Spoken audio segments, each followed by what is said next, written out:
Excellent début de week-end na bino nyonso bisika bozali kolanda biso na tango yo et kolona biso. Un nouveau numéro, peut-être ezo kenako sukisa poso oyo toyambi ponabino, le chef des travaux Jean Kamba, Péazali coordonnateur, il y a société civile oyo à réunir pratiquement tous les cadres universitaires oyo bazako bunda pona mboka na biso République démocratique du Congo. Et d'ailleurs actualité boyebi reprise yaba pour parler ba négociation oyo na Qatar na Doha.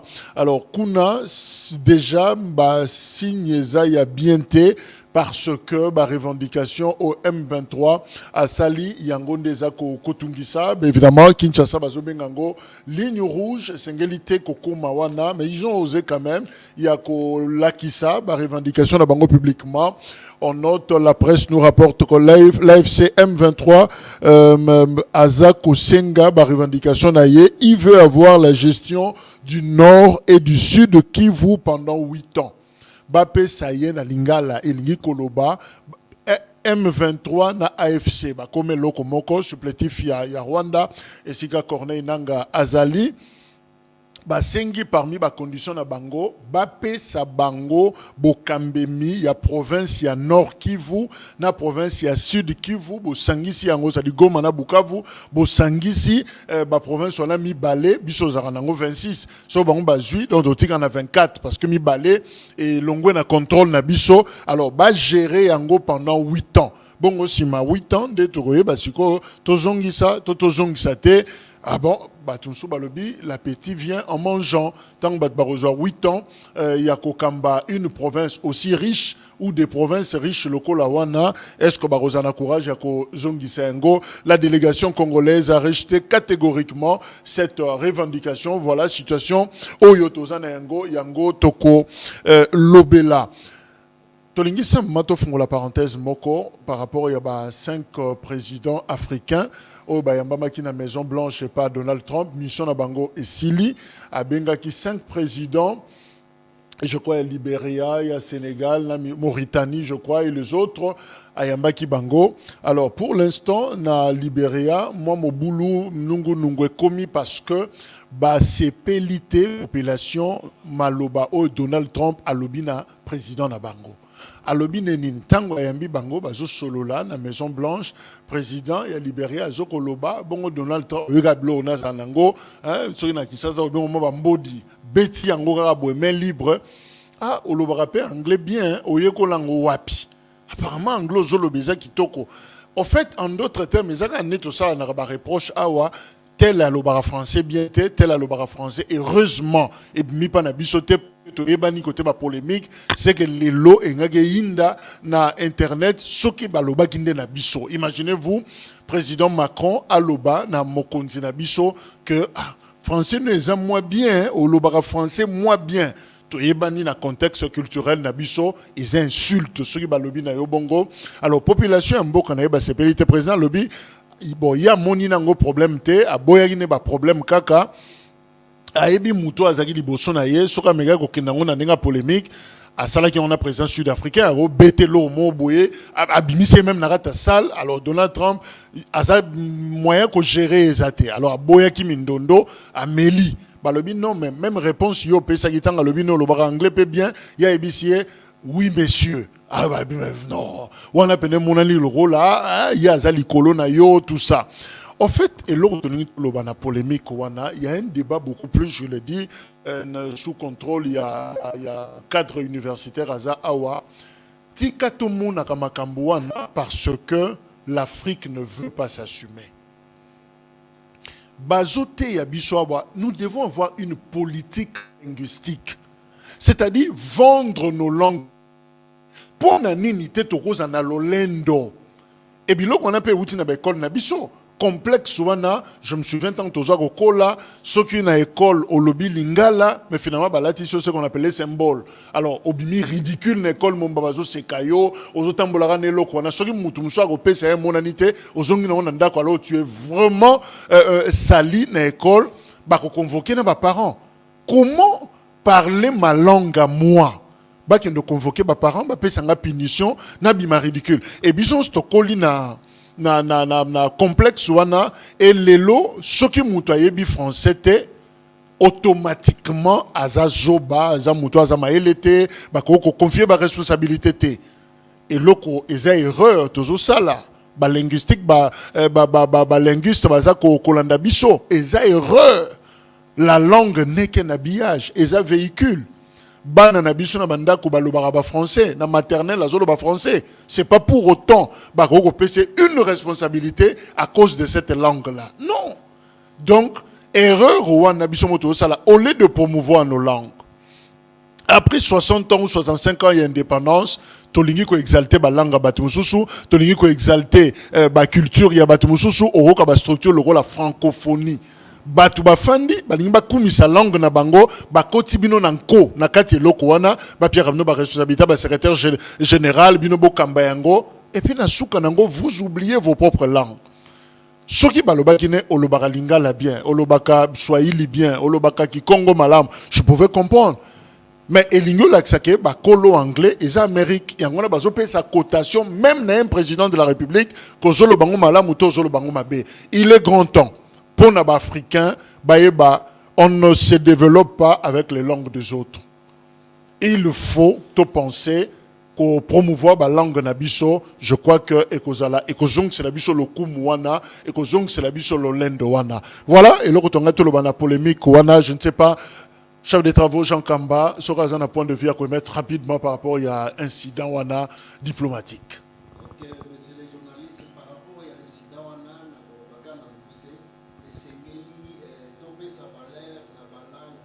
Ben justement. Parce que les lots, c'est-à-dire que les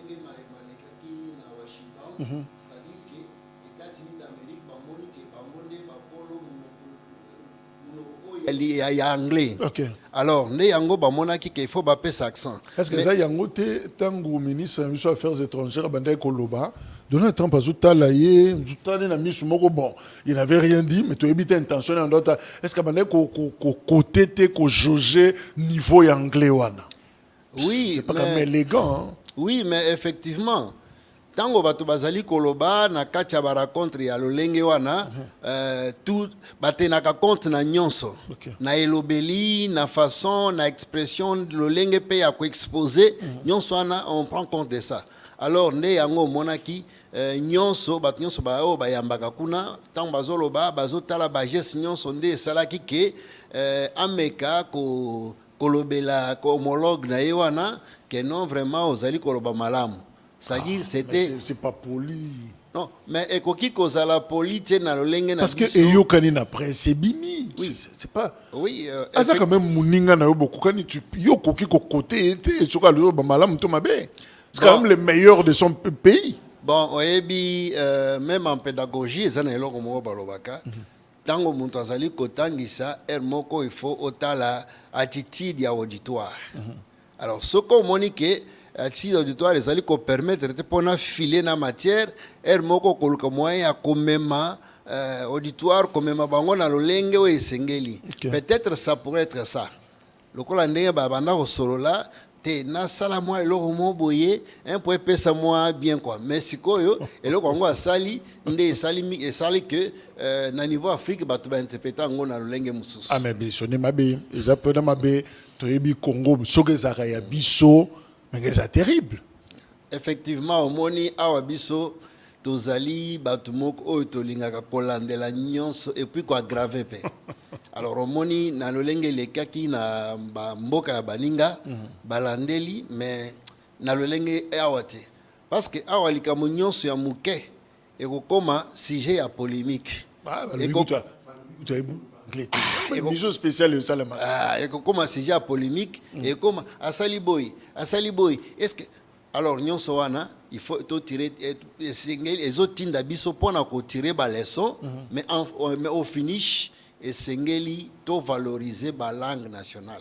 Mais je crois que sur une bonne sanité roi à Swaziland, je crois, hein, je sais pas moi un autre pays là, à se présenter comme ça à la tribune des Nations Unies, na tenue na bango traditionnelle, mais visiblement il aura tout le polele, aïe télémi, afandi, a jupe parole à Zako. Mais et là qu'on est Rosan a plutôt brisé quand même bah tabou à l'international. Vous prenez la parole dans la tribune des Nations Unies, mais vous savez le discours na yona Swahili, vous savez le discours na yona bah nanaka ndeni ba traduire yango, ils vont trouver une solution. Mais est-ce qu'on est obligé ya ko exprimer penser na biso toujours na ba langue na bango? Bon, nakolo baboye parce que au moni awe pa na biso na République démocratique du Congo quand même tozali ko sala moi pas. Okay. Parce que na niveau ba université oyo babengaka ba travaux de fin d'études ou ba mémoire. Et comme se permis maintenant ceux qui étudiants à présenter mémoire naie ezali ya kokoma na français. OK. Au présenter. Mais esengeli au traduire mémoire wana na langue nationale moko oyo maîtriser malam. OK. Alors et comme cette année ezali na ba etia mususu ba préféra qui ko défendre ba mémoire na bango mémoire à licence ba préférer ko défendre na langue nationale et puis elekaki parce que tozali ko kende muke leur défense il y a ba travaux maintenant et ko ça na ba langue. Effectivement et salamaki à l'université pédagogique nationale et salamaki pe na université de Kinshasa. C'est-à-dire que au moni penza étudiants zali ko défendre mémoire naie moko ba pesi opportunité. Je vais donner l'exemple les ali na jury moko o ngai moko na zalaki je fais partie ya jury wana. Bon, tozalaki ko évaluer étudiant moko akomaki matali ba implication impact ya réseaux sociaux tout ça. Tant on a tali étudiant azoloba et puis à Sengialobi non. Monsieur le membre de jury beau permettre ngai na utiliser langue nationale moko pour la meilleure compréhension et auditoire. To pesier autorisation ana. Mais c'était génial. OK. Après ça qui ba explication nyonso emporter sal mobimba. Na biso batutozalaki na composition donc matière ezalaki matière ezalaki et puis totali bo na lobi vraiment et pesa kinga esengo. Alors nde yango ozomona lelo na ndenge bazui na par rapport ya mabongiseli ya programme ya enseignement supérieur universitaire na biso ndenge ba permettre pe bakoki ba étudiant bakoki ko défendre même na langue nationale ezali malamu. Voilà. Mais tosuka kaka wana te. C'est-à-dire wana ezali na niveau ya ba université ndenge basali moi pas et kosenga lisusu na niveau ya ba institution même na ba rencontre ya libanda mboka. Parce que ezali plus na libanda mboka oyo tokoki ko teka culture na biso. Même le conseil des ministres et Samina Lingala parce que restitution n'angopé compte rendu na Lingala ou dans une autre langue nationale nous en avons 4 babandi ko explique il y a pas de problème. Effectivement parce que moni oyo ezali ko sala valeur ya peuple ya citoyen ezali culture na c'est-à-dire que les langues font partie de la culture. Alors loko les ali ko faire partie de la culture et sengeli na mikolo ezali koya ndenge lobi ezali malamu bakoki pe ko sala conseil des ministres basali yango même na parmi langue moko parmi les 4 langues basali yango. Je vais donner l'exemple. Conseil des ministres moko le kaki semaine kulewana na Tanganyika prison na Lolaba. OK. Alors ekokaki ko bakokaki pe ko sala ngo même na Swahili. Voilà. C'est-à-dire que ba réunion nyonso ya minene o ya ba réunion gouvernementale o ba proclamer par exemple que non réunion o il faut salama na province telle. Na kopesa comme conseil na ba bazali ko kambamboka à partir d'aujourd'hui ba emboîter vraiment. On a des émissions en Lingala et même bravo, on a cardinal Albert Maloula, je crois que c'est lui, il a réussi quand même la liturgie, il y a messe catholique en Lingala, t'as la messe en des arana, voilà. Banzembo na Lingala tout ça pourquoi ko boma batu messe à latin pe batu souka ba courageux messe à latin ma côté quand même azoka ni ebandeli ni souka ba bloko bazoloba mais tu te retrouves là comment? Je crois qu'on a quand même brisé barrière wana, on a la liturgie comme ça en langue zaïroise et c'est bien. Tozaki na bakour wana, botangi lingala, langue zaïroise. Bon, je ne sais pas est-ce que zakaka tout parce que bon, ma camion sur ba réforme, trop de réformes et zako boma même réforme yango moko. Ça je crois que bandeko esengeli bayoka bayoki ba décideur to ça la violence to valoriser ba langue na biso. Tozan Ango Ebele, principalement, le 4 est reconnu. Je crois que to valoriser Ango en mettant en place une politique linguistique, stratégie, n'est déjà enseignement supérieur, bandi koko Ango malembe. Maintenant, là, on peut comprendre les débats politiques, on peut comprendre l'actualité politique en lingala. Oui. Et peut-être on peut le faire aussi dans la langue mususu. Donc, complexe, d'abord par Kolongolango, je crois que ça va nous libérer aussi. Mali, Burkina Faso, jusque-là, Batikali, par exemple, Makassi, pour l'Afrique révolutionnaire, avec ces jeunes capitaines Obaza Kukambakuna. Alors, revendication, il y a M23. Et sur le peu passé, 8 ans, gérer Kivuna Nord, Kivuna Sud. Merci, messieurs les journalistes, pour la Mutuna Wana. Et ça a été occasion à Malamu pour Toli Molango, Toye Bisa, Bazali Kolanda Biso, na étendu Nanzela, il y a chaîne Oyo. On moni M23, Makanisinae, cahier de charge nae Oya Pesi. Nakosenga ba PCE Mikolo presque 8 ans de façon que azala na gestion autonome. Ezali otobenga na lopoto balkanisation. Bokati Mboka. Nde otobenga na lopoto balkanisation na lingala Bokati Mboka nde M23 abimisi makanisi na ye poelele.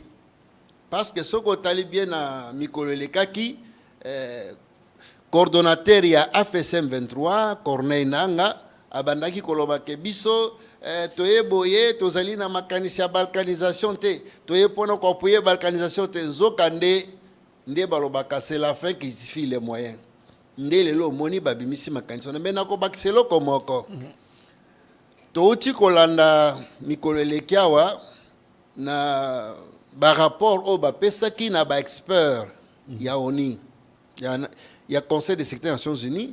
Tant ba pesi ba rapport wana balobaki que makanisi ya Rwanda ezali pona annexer conquérir des territoires. Bazwa Grand Kivu ba annexer na Rwanda. Mais lokola lelo Rwanda a signé accord de paix na République démocratique du Congo nde omoni Rwanda azui makanisi wana apesi na lingomba na ye oyo ye moko akambaka oyo ye moko afinansa oyo ye moko apesaka manduki nde omoni bayebisi bango lokola biso totinya accord boye bino boloba boye comme ça po tango bakoloba boye po boyokana nanu te. Donc elingolo ba makambo Rwanda akoya kosala ye moko abangi yango na accord de Washington abwakeli yango AFSM 23 ba supplétif na ye nde boke na dowa kuna bobimisela biloko yo à partir kuna parce que on est au niveau interne nde yango wana effectivement oyo Rwanda alo kokaki kolobate na Washington na table ya négociation nde siko lobi te lokola ngai na kokaki koloba ngo te na table ya négociation na tindika ngo comme ça yo AFSM 23 fc bozo ngo bokende nango na table ya négociation na pour parler bozali kosala na Qatar na Doha bolo bango pour de façon que tombo no moyen ko se positionner mais nyonso wana Rwanda a kokokate parce que asi a s'engagé qui na accord de paix. Mais est-ce que condition où il y a AFSM 23 revendication na bango il y a 8 ans base de gouvernance autonome il y a nord na sud Kivu. Est-ce que ça condition essentielle pour Joachimia na est? Est-ce qu'on peut se laisser tenter comme ça to pesa? Ezali condition essentielle te. Ezali essentiel data mukete parce que soko tali malamu na tango babanda ki ba théâtre na bango wana babanda kolobelo ko mususu zokande bazalaki na makanisi mususu na se. Alors pona kozwa kimia esengeli kaka Congo tozala ini tozala na bomoko parce que na moya lelo ezali na ba famille ebele bazali na Sud Kivu ba mususu bazali na Ituri ba mususu bazabo alors Congo biso toyebi makambo wana te. Congo tozo prôner unité bomoko jamais Congo ekotika la kokabwana te makanisi oyo bango M23 Corneille Nanga na groupe na ye oyo baye nango ke non to senga boye jamais biso peuple congolais pour nous la société civile congolaise tolobi non non non à la balkanisation.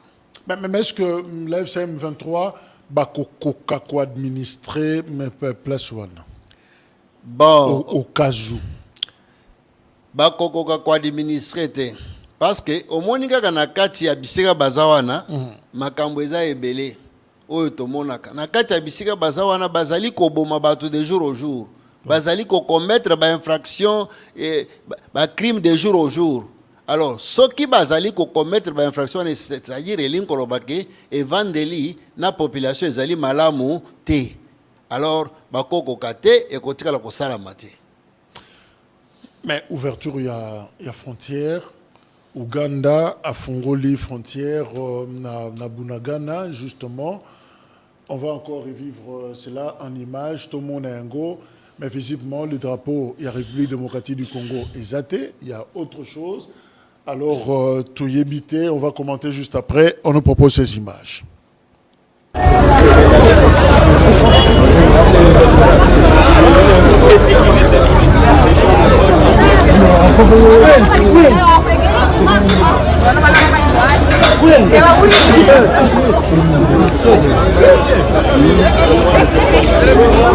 So, on behalf of His Excellency, Yoweri Kaguta Museveni Kungwa,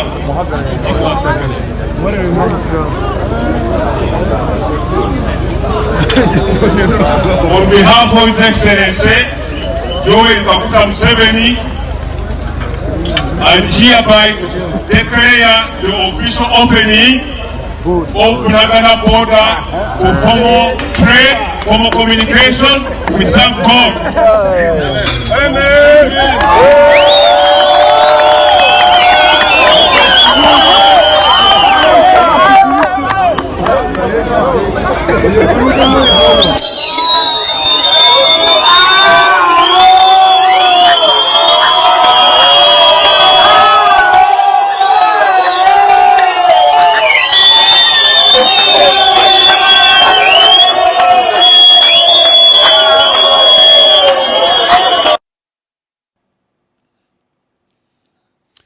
Est-ce que Biso peut te siffler à partir de Kinshasa ou à tout ce là, toute cette histoire est un piège? Quelle lecture?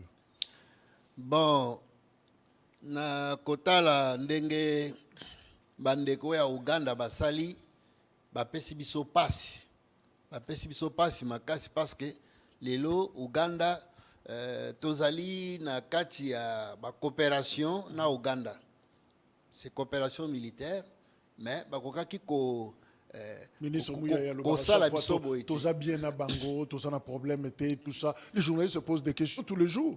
Bon, biso société civile en tant que sentinelle ya peuple, tozali komona comme si maloba wana ezali ba langage politique. Parce que na kotala oyo Rwanda sali, tozalaki ko s'attendre na boété. Uganda plutôt allais-je dire, Uganda sali tozalaki ko s'attendre na boété. Soko totali malamu. Frontière wana na Bunagana tozali na Uganda. Okay. Mboka liboso oyo M23 zwaka ezalaka Bunagana. Okay. Bakotelaka wapi kaka na Uganda. Ben parce que l'histoire réseau rappelé que bateau bakotaki liboso M23 ba utakana na Uganda en fait bazalaki kuna bakoti et puis oya Rwanda ba ko région de Bango Sima. Alors nde yango lelo lisusu kaka le même Uganda nde afongoli frontière pona ko créer opportunité ko pesa opportunité na M23 pour babanda ko sala ba oxygène échange commerciaux. Ba échange oxygène wana ko ezonga. Alors ezali malamu te biso tozali ko sepela ngo tata muke tozali ko senga kaka na gouvernement vraiment azo ba mesure o esengeli ba interpeller ambassadeur ya Uganda ezali ou azali awa de façon que apesa biso apesa peuple congolais explication claire.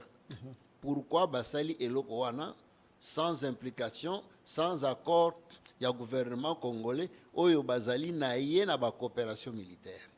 Alors nde tozali ko formuler mbel toza ko beta mbela wana de façon que gouvernement azwa likambo au sérieux parce que ezali likambo etali mabele. Mais c'est quoi la réaction? Il y a population. Est-ce que population, parce que vous avez société civile sur terrain, vous avez bateau baza na Goma, Bukavu. Est-ce que baza disposé, il y a aucune logique, il y a revendication, il y a un 23? Bazali bateau bazali na Bukavu na Goma bazali disposé te parce que tozali kosolola na ba mususu. Et puis pour votre information tozali koloba biso na lingomba na biso tozali na ba point focal na Goma na Bukavu partout parce que tozali ba cadre universitaire bazali bisika nyonso o ezali na Congo. Alors bazali kosepela te et puis nalandaki ba mususu soko tali au côté même na ba réseaux sociaux balobi lokola M23 AFC bazui mukanu ya koporter projet ya Rwanda pona koloba ke bazo mabele na biso ba nexe au Congo et ko simba te ti po esalama il faut basili sa population nyonso, c'est-à-dire il y a un mécontentement ya makasi et puis d'ici peu de temps on komona penza ndenge oyo kosalama. Mais c'est quoi la réaction de Kinshasa? Est-ce qu'il fallait-il pas qu'on séche par exemple Doha, qu'on kata, parce que on a ligne rouge, yango on a. Ceux qui ont osé quand même courage, on a ba lobby yango et presse ça corrélé finalement information. Est-ce qu'il fallait pas qu'on séche, qu'on l'accès tous ça mécontent ah ou ah beaucoup qu'on maté, mais on continue la négociation. Bon, biso na niveau na biso en tant que société civile. Tolandi oyo ndenge lobami ndenge balobaki tozali na kati ya komilengela parce que il faut organiser action ya makasi ya makasi ensemble na population oyo tozali ko vendre na bango de temps en temps pona ko batela mabele na biso parce que mukolo moko te tokoki kondima te ke bokaboli mabele salama na Congo. Omoni nazo pesa exemple moko. La fois mikolo elekaki avant makambo bitumba ezalaki bon tango bitumba ezalaki à est tango bato bazo mo bato na Beni to banda komona wa même ba parti politique ba homme politique nyonso bazoloba je suis Beni non à la balkanisation non à la balkanisation. Alors c'est ça le moment ngonga e belimi de façon que congolais nyonso to sangana pona ko telemela ennemi na biso oyo alingi akata mabele na biso pour annexer na Rwanda. Alors nde yango tozali ko bongama pona ko organiser ba milulu ya minene par rapport ya makambwana pour to bundela mabele na biso pona ko bundela école. Mais est-ce que nos opinions tokoyi ko bangate absence je ne sais pas est-ce que ça yango il y a ba limite dans les négociations ba compromis politique.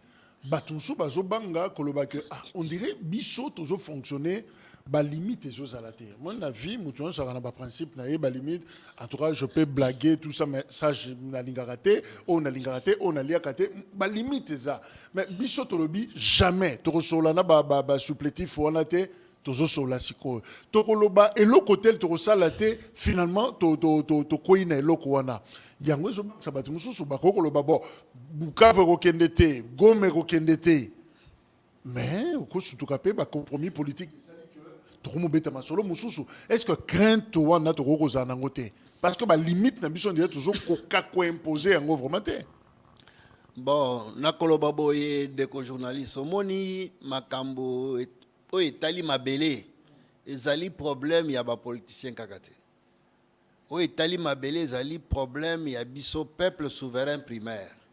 Alors lokola lolenge tozui décision ya côté le mela makambwana toboyi politicien mokote azali na makoki ya kosala compromis pour esala malolenge ba o wanate, c'est-à-dire ekotika la kosala mate parce que nous souverains primaires to sepeli nangote.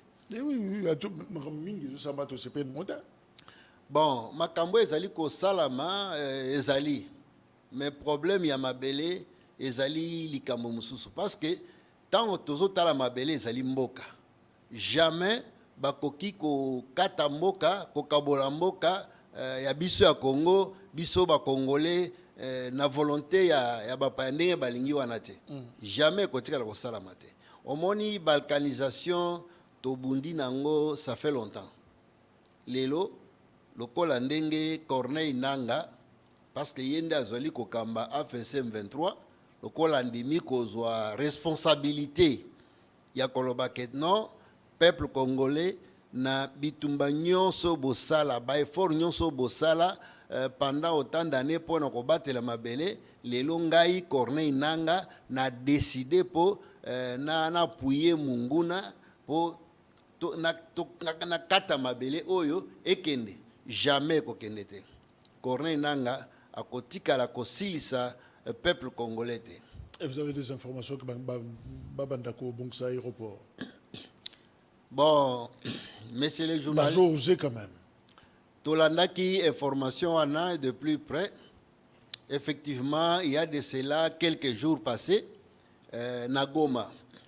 Bazwaki lancaki déjà misala ya ko bongisa aéroport parce que batindaki groupe ya batu bakendaki ko kombola na aéroport na piste bazo kombola tout ça trafic ezonga et en plus bazwaki société moko boye de façon que société wana eya po na ko déminer soki bakutani na enjeu moko boye société wana po et déminer. Nous sommes au courant de tout. Yango pe tozali ko profiter na nzela ya chaîne nabino oyo de façon que gouvernement vraiment bokoki ko bozo zela nini parce que il faut que esengeli ko amorcer ba démarche pour na ko protéger souveraineté ya mboka na biso.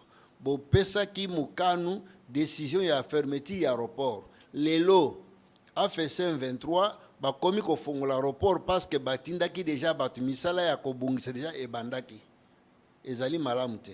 Donc ce qui bafungoli AFSM 23 ba Corneille Nanga bafungoli aéroport à Goma au gouvernement Kangi c'est que ekozana contrôle RVAT.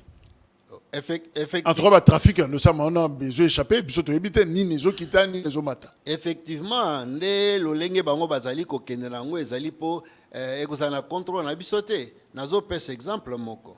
Tolandaki lisusu à partir ya bato ba ya biso bazali na kati ya Goma. Tolandaki avant ba lancer misala wana ya ko bongisa pisi ya aéroport à Goma.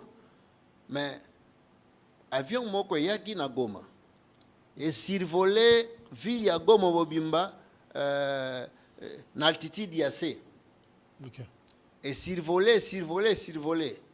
To éviter est-ce qu'avion wana yaki ko survoler na ville ya Goma, bazala ko prélever nini, bazala ko sala ba recherche nini, si ma avion wana nde ba pesi autorisation batindi batu po ba kende déjà ko bongisa ko nettoyer piste ya aéroport ya Goma. Alors na nyonso wana tozali ko senga na gouvernement azo ba disposition nyonso parce que ezali na avion moko te o etambolaka o ezangi licence. C'est-à-dire ba avion nyonso etambolaka ezala na ba licence. Licence wana ba pesa kango en conformité esengeli ke bato na bazala légal. Alors eko senga gouvernement na biso na nzela ya bagéraka bakambaka matali aviation alors basala lolenge ya kolandela likambo wana de plus près po baluka moyen ko tia bagarde eza compétence à Jean-Pierre Bemba transport et voies de communication Besiko ministre intérieur Jacques Chabani la ministre et intérieur ya Rwanda bazana babenge bango na Doha je crois que réalisation ça na photo on fait bakio solani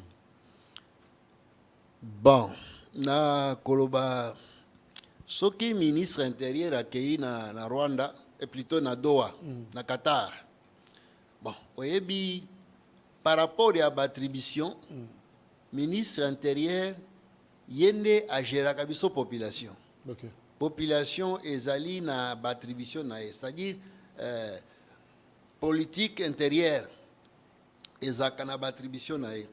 Alors ndenge akei na Doha pona kosolola tomoni toyoki tolandi alors tozali kozela kaka ba retomber ya malamu non. Et c'est que la population azali ministre intérieur a que kuna kosolola mais en même temps bafungoli frontière oto lo bengo yenda zo gérer population en tout cas moniele ekolo ezana maboko ya Jacquemain Chabani mais bafungoli porte moko sans son autorisation. Mais est-ce que bateau bafungoli si yango eza bateau bafandi na bango na doa baza ko solola est-ce que ko manifester mécontentement te ya opinion congolaise? Oui, monsieur le journaliste, ezali occasion à malamu parce que yé alandi ndenge bafongoli frontière wana na bateau oyo bazali na bango na mesa ya masolo na kati ya masolo qui en principe n'ont pas qualité au salaire oyo bakokaki kosala ngo te. Alors lokola basali bongo ezali moment oye et sans vous couper je rappelle la bandeko il y a des images que nous avons censurées à notre niveau moyen parce qu'ils ont marché na distance moi moulaï na les drapeaux il y a République démocratique du Congo te bakoti population presse locale bazako filmer bango bazako kende na kati biso lobaki même pas 1 centimètre ya mboka kenete mais batamboli je crois plus d'1 centimètre déjà na drapeau mususu symbolique wana ezoko laksa banga mususu. Alors moyen corrélé yango ezate parce que eko zala moi bien te mais je crois que ils ont osé. Bon, ndena yango omoni nyonso wana tozali ko senga vice-premier ministre de l'Intérieur, sécurité, décentralisation, affaires coutumières Jacquemain Chabani et sika azali kolanda biso azwa makambo au sérieux asalela ba prérogative nae pour de façon que à protéger ba intérêt souverain ya République démocratique du Congo na ngambo ya esika ya frontière na biso na Uganda.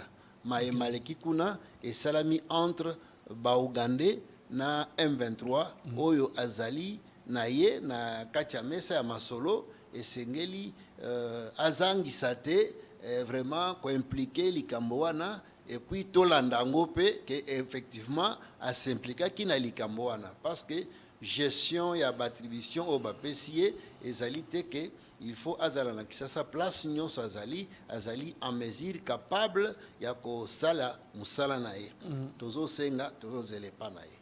Mais dans tout ça na ba revendication il y a 8 ans il y a gouvernance autonome il y a nord et sud Kivu province bazo senga bazwa autonomie ya gestion na yango et c'est Joseph Kabila Azali le sénateur ancien président il a un rôle à jouer dans ça. Bon, wana ezali likambo ya kobomba te monsieur le journaliste. Tolandaki na rapport ya ba expert a ONU. Ba pesa ki rapport moko récemment a balobi ke ye azali sima ya oyo ezali ko salama na M23 na AFC ya nanga. Alors tango batunaki tolandaki alobi bazali na ba objectif moko. Alors, koloba bongo, c'est-à-dire que azali na katile pour. Parce que ce qu'azalaka pour te, alingaki aloba déjà. Omoni ndenge nyonso oya salaki, tolobelaki yango na émission ele kaka. Abandaki kosala ba consultation na ye, c'est-à-dire ba consultation ezalaki pona ko annoncer décision ezalaki na kati na ye. Alors, décision wana lokola bato bakotaki bandaki ko participer na consultation na surtout ba représentant ba église ya Goma tango babimaka ba pesaka communiquer mususu esalaki ke moya annoncer ezate nde omoni vandaki lelo ba pesi yango na nzela ya AFC 23 po balobela yango polele oyo bango bazalaki nango comme décision. Alors yo muntu o geraki mboka pendant 18 ans nyonso mboka pesaki yo peuple congolais a soutenaka yo. Alors lelo lobby obanda koloba ke yo moko ye moko ancien président abanda koloba ke Congo ekotika la kokabwana te mais eloko nini ezali kosala ke lelo andima ke Congo ekabwana. Est-ce que vous pensez que 8 ans il y a une gouvernance autonome Nord Kivu, Sud Kivu, ce qui va obtenir Yango, donc Kabila le président. Il y a quoi? Vous le voyez jouer ce rôle? Bon, nato par analyse, tozali komona kalo lenge wana. Parce que kotala nyonso ezali kosalama tozali komona ke la personne oazali vraiment très influent na esika wana ezali ye nakopesa exemple moko omoni par exemple ezali na ba ancien gouverneur mosusu oyo bazalaki na gestion na ye à l'époque entre autres Marcelin Tshisambo azalaki Sud Kivu azalaki Sud Kivu lelo tango balandi ke ancien président Joseph Kabila azali na Goma na Bukavu bango nyonso balandaki ye maintenant tango balandi ye bazali kuna bakomi ko œuvrer ensemble c'est-à-dire que influence la personne la plus influente ou azali une influence makasi kuna ezali ndeye alors nyonso bazali ko sala ezali pour de façon que bamona moyen ko sala manœuvre mais ko simbate par exemple lokola ye ancien gouverneur Marcelin Tshisambo mais tolandaki kaka azali kosolola yende azali chargé maintenant ya masolo na lolenge nini ya kotala matali misolo ya AFC ya bango kuna pona ko préparer ba passage nyonso ya ndeni bakosala progression tozali Marcelin tozali tozali na koyoka na ba information nyonso nous aurons appris ndenge nyonso ezalaki kosalama o ezali kosala or ageraki Sud Kivu tamulai est-ce que lelo pourquoi bango nyonso bakoki kondema mpona kokende kocontribuer na balkanisation ya Congo ezali malamu te donc Kabila a mieux placé pour jouer le rôle. Il y a commandement pratiquement, coordination, il y a espace au bango baza ko revendiquer et bon c'est les bisous Marcelin Tshisambo a ça déjà mobilisation et ressources, financement, appel de fonds, tout ça pour la faciliter couloir vers Maniema. Effectivement ndenge tolandi yango na ba réseaux sociaux. Ndenge tolandi yango na ba réseaux sociaux. Alors tozali ko sepela nango te mais la personne azali très influent, ezali ancien président. Azali très influent. Alors vraiment biso peuple congolais tozali ko lancer kaka mbel tozo beta mbela et pas naye de façon que à participer il faut vraiment à batika vraiment projet wana ya balkanisation Congo ezali malamu te.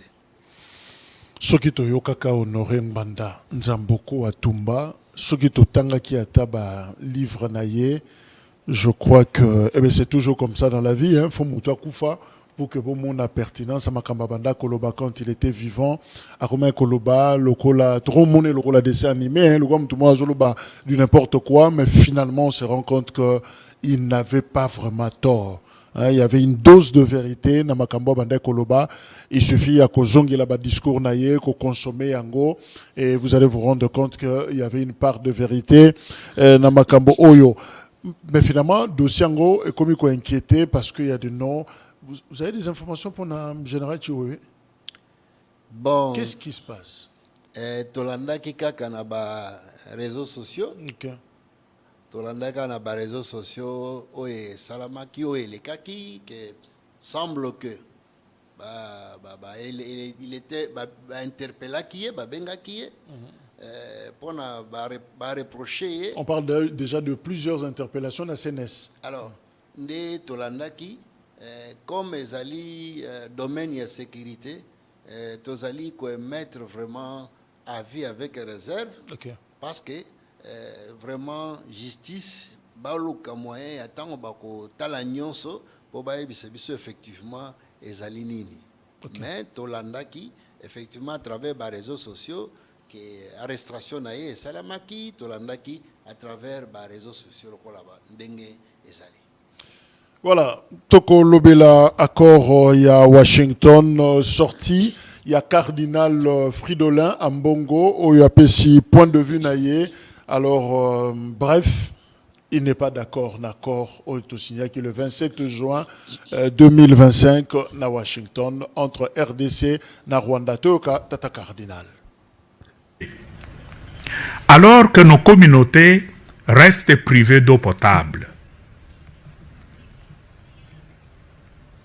la course aux minerais stratégiques est aujourd'hui, surtout en Afrique, à l'origine de la prolifération de groupes armés. Et récemment, vous avez suivi la solution que Trump propose à la République démocratique du Congo et le Rwanda. Vous êtes en guerre entre vous et la cause de la guerre, c'est le minerai. Moi, le grand Trump, j'arrive, je vous réconcilie et vous me donnez le minerai. Il a tenté cette solution en Ukraine. Ça n'a pas marché, mais bon, chez nous, tout le monde court. Tout le monde a peur de Trump. Nous disons, avec ces documents, que c'en est assez, cette façon de fonctionner. Assez de fausses solutions, assez de décisions prises sans écouter ceux qui vivent. Mais, Deko Kamba, yo kumisaki akora bat. Bon, on dit que ça pose solution. Bon, ndeko journaliste na koloba boye. Na kolanda tata cardinal Fridolin Ambongo, interprétation na ye ezali malamu te. Ezali o tobengaka na lopoto une interprétation biaisée ya mabe. Parce que accord oyo ezali accord moko o tobengaka ngo accord souple. Pona nini tozolo bango ezali souple. Parce que na kati accord, j'espère que yozo banga trompé a utolo bango. Tam suko lobana yo, izoko lengisa, ozo banga, ozasur kozo banga te. Te ngai nazali scientifique. Nazoloba en âme et conscience en tant que scientifique, en ma qualité de scientifique. Nazolobelango na matali politique Trump non. Parce que na kota l'accord, accord est souple. Na kati accord va prévoir mécanisme ya kobakisa mécanisme mususu. Ya kolongola mécanisme mususu. Na kati accord va prévoir mécanisme ya kokata. Et puis tokende nanu. D'abord accord ndenge basali yango wana. Accord evandeli na nini. Omoni avant basale accord wana ezali na eloko ezali likolo babenga kango préambule. C'est-à-dire tina oye pesi. Na kati ya préambule, na accord bakomi reconnaissant. C'est-à-dire République démocratique du Congo, République ya Rwanda, bango mibale toyebi. C'est-à-dire bayebi bavandeli sur base bazo tirer référence na bango na résolution 2773. Okay. Na kati ya préambule ya accord ba évoquer charte ya Union africaine, ba évoquer charte ya Nations Unies, et puis ba évoquer résolution 2773 oyo esali ke ba salela accord wana pona koluka moyen ko sala mise en application ya résolution wana, et puis basuki wana te et les autres résolutions. Parce que avant qu'on commence un accord de paix, il y a des résolutions ezali. Des résolutions et bimaki tango basalaki na Union africaine ya koloba nini oyo pour parler ya Luanda. Et bimaki na la résolution. Mais est-ce que le cardinal a une fausse solution pour la Nini? C'est quand même un partenaire important pour l'État congolais, mais ce qui déjà il représente la société civile que vous êtes. Mais ce qui y est sa voix porte, ce qui a lobby que non, ils a bien été bon. Et au moni ndeko journaliste na kolobaka na koloba pona ko expliquer peuple congolais, au moni ndenge accord ebimi boye. Ezali na batu mususu oyo balingaki kaka Congo RDC tozalaka na ba problème na est sima ba problème wana bazala na opportunité ya koloba ya kosala ya kotirer ba dividende. Maintenant lelo ndenge ba moni ke à travers accord oyo ba dividende wana ekosa ezala te, alors nde yango bazali ko bundisa accord. C'est-à-dire que na kolanda tata cardinal Fridolin Ambongo azali na logique ya kimia te ya Congo. Parce que lelo ye tata cardinal Fridola Mbongo azali moko ya ba pilier oyo epesaki makanisi ya projet oyo ebengami pacte social pour la paix et le vivre ensemble dans la région des Grands Lacs. Balobi projet wana te que pacte social pour la paix et le vivre ensemble en RDCT. Balobi dans la région des Grands Lacs. C'est-à-dire tant ba pesi yango dans la région des Grands Lacs et lobi que ba monaki ke ezali na ba implication ya bamboka mususu nde ezali kozangisa biso kimia e utaki kaka na munoko ya ye papa tata cardinal Fridola Mbongo. Alors lelo soki ndenge ezali na nzela ya résolution tozali koluka moyen ko arriver na application ya résolution accord de paix salami basigné yango entre RDC na Rwanda oyo ye moko olie ya kokende na kimia na nzela wana a préféraki ko mettre en place projet ya pacte social pour la paix et le vivre ensemble dans les Grands Lacs et puis na kosuka wana te tomonaki même délégation même ya batunaye bakendaki ti na Rwanda. Bayambaki bango na Paul Kagame. Bayambaki bango na Paul Kagame na Rwanda. Bakenda koluka nini o tozokende au nom de la paix. Balobaki au nom de la paix. Lelo tango to signé accord na mboka wana. O bango bakendaka. O bango bakendaki au nom de la paix, to signé accord de paix et koya mabendenge nini.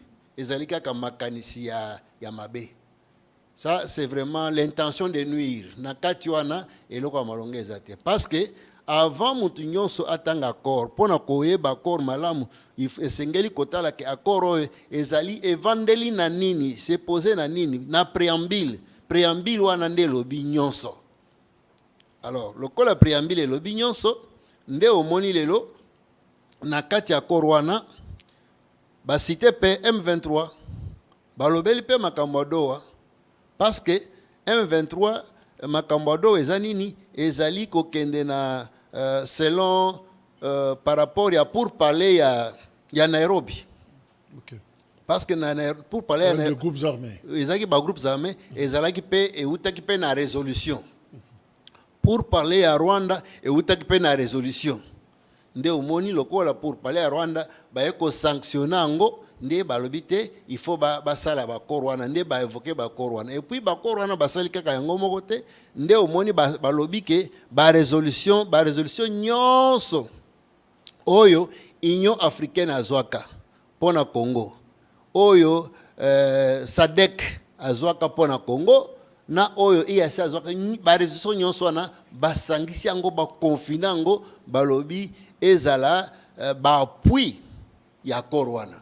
Okay. Nde omoni na mwa lelo ezali vraiment accord moko malamu et puis tozali kozela vraiment application nango po makambo nyonso ezala bien ekende liboso. Et mais puis accord de Washington, mais, résolution congrès wana avec Chris Smith eza nini batusu bazotanga kombo ya Kika ya bin Karubi misu batenka Tumbi biso pe bitanga tanga finalement. Bon, problème il y a résolution bazolo ba ya congrès américain wana. Bon, ce qui est allé résolution ya solo c'est pour le congrès américain. Parce que biso na Congo tozali pe na congrès congolais. Il y a RDC, c'est-à-dire congrès américain azali na pouvoir ya kotoucher souveraineté na biso te. Je rappelle oya biso parlement Assemblée nationale, bah, ça a une résolution, je crois, l'année passée, bah, le bail que pas de question de brassage, pas de question, il y a mixage, c'était sous Mbosso et l'Obama qui bongo. Alors, on a évité ce que tu retournes ça, oya biso résolution, encore une fois, compromis politique, mais on est plus respectueux de la résolution et le congrès Yambo Kamsus. Bon, au moni par rapport à la résolution au Zouaki na l'Assemblée nationale, au Lobaki, Baboyaki, Makambo mixage, brassage et consort. Si j'ai la bonne mémoire, na moi, il y a 10e mois, il y a 2022, résolution en est en vigueur. S'il arrivait les lots, que na ndenge bazali ko solo la parce que ezali te ke ndenge bazali ko solo parce que déjà accord ezali na kati accord de paix entre Rwanda et RDC na moni ba inclure terme ya intégration conditionnel. Au présent, bago cas par cas. Cas par cas. Alors, tango ba osalango, le kolandenge balobaki Tobuki résolution te omoni na Mayematali Mboka omoni batalaka na deux volets. Volet ya liboso ezali volet ya mibeko, volet ya mibale batalaka volet ya paix sociale. C'est-à-dire par rapport à paix sociale. Ce qui bamoni que non ezo senga tokozwa parce que na kati ya batwana peut-être ba congolais ba koza la ta moko mibale misa tokozwa bango mais la paix sociale andezo bangisa o mo nga pona paix sociale bon totika kaka parti ane kende kaka parce que bande kona biso pe ya Ruchuru Masisi Baza ce sont nos frères aussi pona koboya ka ba problème totika c'est moni moi excusez-moi mais en laxisme toza penza rigoureté na makambo na démarche na biso alors ça peut nous faire perdre beaucoup de choses c'est au fait c'est le problème nous négocions au moins bolobi lokomoko mais après bolembisi bolobi loko to négocier jamais na batuana. Le ministre Mouya Lobby, porte-parole gouvernement, ben, on négocie quand même. Donc, choisir, tolembisi moi singa, tokolembisa, ti ceinture nyo sur quoi c'est fini. Bon, ekozala denge wana te parce que moni na ba et là on dit notre stolobi tout aussi. Bon, limite obiso moto michelaki ligne muto commenter tisiko nanu muta comité netinin. Bon, nakozonga nanu mukesi ma par rapport ya mutuna opesaki na mona moyen ko éclairer muke omoni tango bato bazali na mesa ya masolo tango bato bazo solo la okokende po solo la okozonga mobimba na yo te parce que na kati ya masolo bandimaka ko sacrifier pe quelques droits mike nde ba droit wana peut-être ba moni kete lokola ndenge biso to kondima te ezala intégration en masse ezala boboité esengeli to sala ngo conditionnel nde omoni basali bongo maintenant sikoyo soki tango baclôturer masolo ya doa parce que ezali na cadre politique zelande kokamba tokendo ka par cas nganaza groupe armé na uti kuna parce que bando retourna biso yoza mutawa c'est ça ça vous étudier comme tout oui effectivement c'est quoi base de données za wapi omoni ndeko ezali kaka pona parce que même biso mo batoza awa ko prouver identité na biso des fois ça pose problème toza na ba base té toza na ba données fiable té Jean-Pierre Bemba mekaki awa recensement na état-major esuka ki wapi ça est dérangeant ba te belé. Alors, au cas par cas, vous allez étudier et là on est relaxé. Oh, yaza congolais, oh botika libanda parce que au début qu'il y a morphologie, banini, ça pose problème. Mutumongo a cause na combo moko zo sonné le rôle à Rwanda. Et longi, zo mon na kaka na James Kabare le roi ndenge moko. Siko sur base de quoi boroloba yote mais yé mutakota. Bon. Est-ce que tu recréer sous problème te? Bon na esikawana nakoki ko kende liboso comme robaka mettre le chariot devant le BT tozali ko zelana au moment opportun pour tolo belango. Espérons bien que ça va se passer ainsi et voilà to comme la biso na suka aux en conseil on peut ça le député national Godem Poy yeba bukinda kunaye kambo ezosalema na ville à Kinshasa alors na kanda wana lobby que sera zara pasteur te akora ko rejoindre il y a 8 ans de gouvernance autonome il y a nord Kivu na sud Kivu ma lobby te ka koti yango ma lobby soki azaki pasteur te akota parce que ba frustration ba kanda modelo yango tinda souvent batou c'est comme si baza kuna ezaka ba problème manda ko ba karimini banini est-ce que maloba wana eza mabe. Bon, ngai nalandaki maloba wana me najigeraki yango malamu te. Pona nini parce que omoni honorable Godem Poy azali muntu moko azwaki ba fonction makasi. Ancien président de l'Assemblée provinciale à Kinshasa. Assemblée provinciale à Kinshasa. Est-ce que tango ya azalaka président Assemblée provinciale à Kinshasa? Mais tout le monde a qui gouvernement provincial a bouga qui peut bisika bateau moussous. Est-ce que bateau a basala kini? Alors, mais il faut azala la maîtrise pour na kokende na to sengi na ye la légalité. La légalité ezali ko éviter ba intention. éviter koloba makambo liloba moko boye oyo ekoki kosone malamu te na mato ya bato parce que lelo ekomi vraiment sujet ya munene na ba réseaux sociaux. Okay. Alors maloba wana soki alobi soki oui ekomi sujet azane na contact na bango te malobi soki ekomi sujet munene na réseaux sociaux.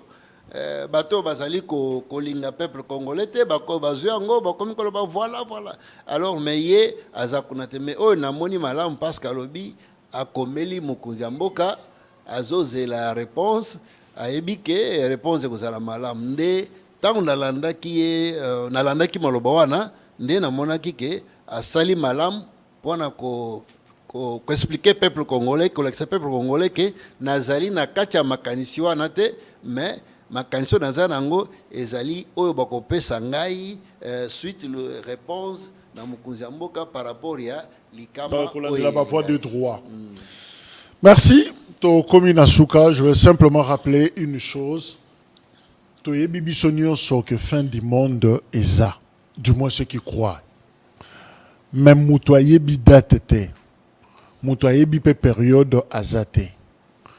Na lingina kende na sens ya République démocratique du Congo. Toyebi bisonio so, ça fait plus de 60 ans que balkanisation au Congo menace wana est réel. Eza menace ya solo. Même mutoye bité concept balkanisation to yebi. Mais ça va se passer comment? Des places wana eza moi problème. Alors, c'est comme si balkanisation et que salima kaka loko la fin du monde au moment de notre distraction, c'est à ce moment-là que ça viendra. Tous à la très vigilant, il y a des actes où ils ont poser de part et d'autre na pembeni ce qui te fungole les en misouté tout ça les débats moko lucide tes réflexions ma cité to kolamuka to surtout que le Congo n'existe plus parce que déjà ce qui se passe là-bas on parle en termes de Congo oriental. On ne parle pas de la République démocratique du Congo. Comme koko ya malem bezo ko tarnamito batu to bandi pe kondima yango to bandi koni sécession katangeze bandaka loro la jeu etikaliza na bato ti lelo chombe asa kenda batikala ga esprit wana ya sécession elongwa bango te mulopo azali suste mais batikala ne loko wana. Donc faisons très attention. Bano babotami na 30 ans de guerre, ba yebi makam suste, ils n'ont que ces discours là. Alors facilement bakoki ko céder parce que bazana image ya Zaïro bisoto yeba kite liboke moko. Discours là bango batikala yo kangote. Bisoto zo résister parce que to outi quelque part. To yebe sika to outi na Congo oyo. Mais bango babandi na Congo kana masasi wana. Alors facilement ils peuvent céder comme ça. Ceux qui va proposer bango quelque chose, tokata kaka. Mais ba yebite passe yoyo Congo a moni pour que tika la moko ndenge ezali. To fungola miso, to tika ba distraction, to tika ko s'emporter, mais to tika pe ba détournement. Poto Lukambongo ya Kosomba, tout bon ça système de défense nabiso et puis ça nous permettra de régler certains problèmes au lieu de négocier chaque fois la position il y a faiblesse. Dès que Jean Kambat aussi si je sais pas ce que vous en avez. Bon, eloko ngana kosenga ezali peuple congolais telema pona mboka ekabwana te. OK. Alors c'est ça. Faisons quelque chose. Merci. Au revoir.